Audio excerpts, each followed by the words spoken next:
Hi, so today we're going to make egg tempura paint in the same way that the Middle Ages artists used to do it hundreds and hundreds of years ago. We start with the freshest egg we can get.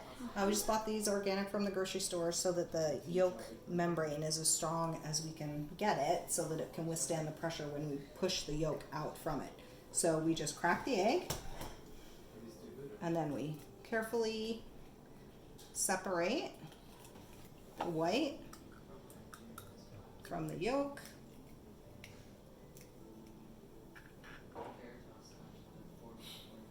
Like so. Want to get it as much as you can, but you don't want to break the yolk. So you just set the shell aside.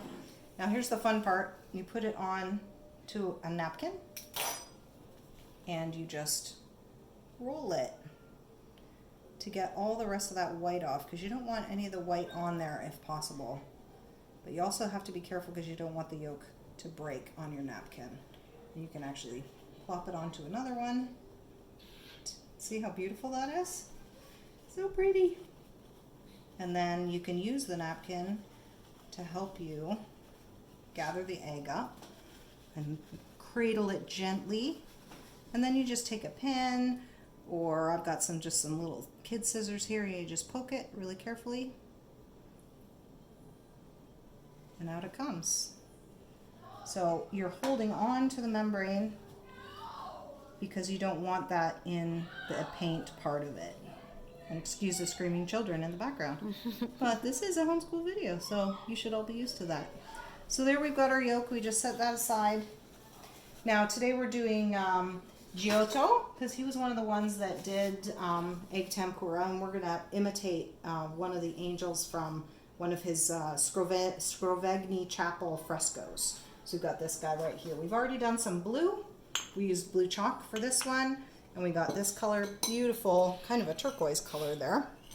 And then we did another one where we used paprika, and we have that color right here. So we're trying to imitate the colors that we have here. It's not going to be perfect, but that's all right because we just want the kids to be able to experiment with the egg painting itself. So this one we're going to do turmeric to get the halo and the rod of the angel here. So we thought turmeric might be a nice color to use. So we're going to just grab about that much to start. We might need a little bit more.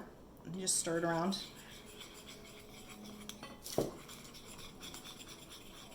Really easy. And if it gets too thick, you can just add a little water. So yeah, this definitely needs a little bit of water. So the spices can sometimes be a little grainy, but that's okay. Because again, we're just trying to imitate what these masters did. So there you see it's kind of foaming up. That's good. And egg tempura is extremely long lasting. Giotto would paint on wood panels and also on, what do you call it, the plaster on the walls, and he would make frescoes with it. It's very durable, and the stuff you see in the museums is exactly what they use. So I'm going to clean this brush because it had some blue on it.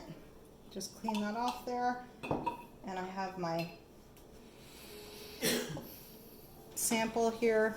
This is just a canvas we picked up at the art store, and you can see hopefully just the outline of the angel that we did there. We used a tracing paper and just traced it on there, like a carbon copy almost, but you can get some canvas paper and put it in your printer if you want. So we see that's just traced over with soft pencil. So we already did a little bit of the blue right here, and now we'll see the tempura, and we'll put this on his halo, and we'll see how it turns out. And there you can see nice and bright and yellow for that halo.